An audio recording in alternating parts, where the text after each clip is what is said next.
Let's jump right into this explainer. Today, we're exploring a seriously haunting ancient myth that literally still echoes in the physical mountains of modern-day Turkey. We're looking at a story where divine wrath, intense human arrogance, and actual physical geological formations just collide. It's an absolutely fascinating tale that has captivated storytellers for thousands of years. And by the end of this, you'll see exactly why a seemingly simple rock face in Western Anatolia continues to draw visitors from all over the globe. So, 14. Think about that number for a second. In the ancient world, having 14 children was the ultimate symbol of a monarch's blessing. I mean, it meant prosperity, dynastic security, just unimaginable fortune. But for one highly powerful queen, this exact number wasn't a blessing at all. Actually, it was a death sentence. Section 1. The Tragedy of Niobe. To understand why having 14 kids was a death sentence, we have to talk about Queen Niobe. She was the ultra-proud daughter of the Lydian king Tantalus. Yep, the exact same guy cursed to eternal torment in the underworld, and wife of the Theban king Amphion. She was famous for her wealth, her beauty, and above all, that massive family we just mentioned. She was living at the absolute pinnacle of ancient society. But here's where the trouble starts. Niobe had 14 kids, 7 boys and 7 girls. The goddess Leto, well, she only had 2, Apollo and Artemis. This stark contrast fueled a dangerous, just blinding arrogance in Niobe, especially when she saw the people of Thebes offering sacred sacrifices to Leto. She just couldn't stand it. So, marching right into the town square, her golden hair ornaments literally shining in the sun, Niobe delivers this fatal boast. She demands the worship meant for the divine. She basically says, "Why worship heavenly beings? Leto has only 2 children. I have 14. Your prayers and sacrifices belong to me." Just imagine the sheer audacity there. She looked at a deeply held religious practice and essentially proclaimed herself better than the gods. The arrogance of this statement reached all the way to the peak of Mount Olympus. And Leto, completely furious at the disrespect, immediately summoned her twin children. And those twins, the archer god Apollo and the huntress goddess Artemis, swiftly descended on Thebes for a devastating step-by-step revenge. Apollo struck first. Using his golden arrows, he took down Niobe's 7 sons one by one. But even in her agonizing grief, Niobe's pride didn't break. She actually cried out that she was still superior because she still had her daughters. Big mistake. Artemis drew her silver bow and struck down the 7 daughters right in front of their mother. Niobe desperately tried to shield her youngest girl, but it was too late. Frozen in this unimaginable shock, her blood stopped flowing, her eyes dried up, and she begged the gods to turn her entirely to stone to end the pain. Pity finally won out. She was petrified into rock, and fierce winds swept her back to her homeland, Mount Sipulus. Section 2. Hubris and Divine Adjudication. So let's see how this builds from a family tragedy into a profound philosophical lesson. Niobe is the ultimate textbook example of 2 foundational ancient concepts, hubris and nemesis.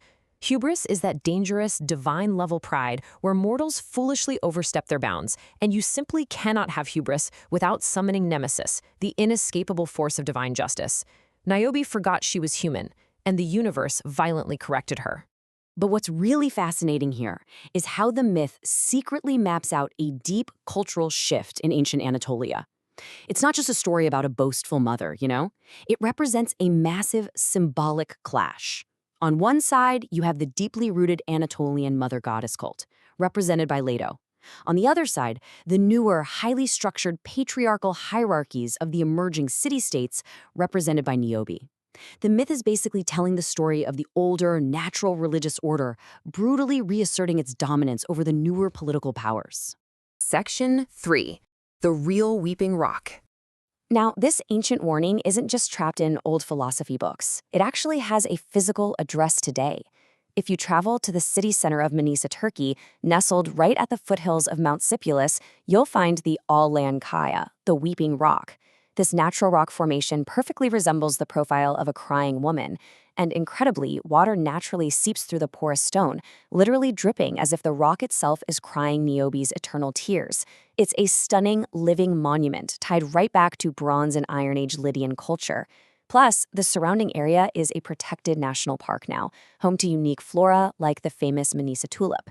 It's this beautiful spot where geography and mythology just perfectly collide. Section 4. Homer, Ovid, and art. A single geographical marvel like that is bound to inspire millennia of global culture. In the classical age, Homer dedicated a detailed portion of the Iliad to Niobe's unimaginable grief. Later on, Ovid masterfully explored her physical transformation from flesh to stone in his Metamorphoses. And moving into the Renaissance, master artists like Caravaggio and Mantegna used Niobe as their muse. Now, focusing on the purely emotional and tragic climax and keeping the artistic framing strictly modest and respectful, the true power of her story in these works lies entirely in the psychological weight of her grief. It just proves how universal her sorrow became across completely different eras of art. Section 5. The Western Anatolia Route. If you want to trace these ancient footsteps yourself, this myth acts as a perfect compass for modern cultural tourism. We can actually map this out. Traveling the Western Anatolia mythology route transforms a simple vacation into an epic journey through time. You could start day 1 in Izmir, the site of ancient Smyrna. On day 2, head to Manisa to stand in the shadow of Mount Spilus and witness the Weeping Rock for yourself. And on day 3, travel to the ancient ruins of Sardis, the great Lydian capital, where Niobe's family once held such unimaginable power. Knowing the story of Niobe just adds this profound, almost ghostly layer of depth to those ancient stones. As we wrap up this explainer, I really want to leave you with a question. Is the Weeping Rock just a fascinating trick of geology? Or is it a 3,000-year-old warning echoing across time? The myth of Niobe reminds us of the fragility of our own fortunes. So the next time you feel a surge of untouchable pride, will you remember the stone tears of a queen who thought she had outgrown the gods? Thanks so much for exploring this with us. Keep learning, keep questioning, and we'll catch you next time.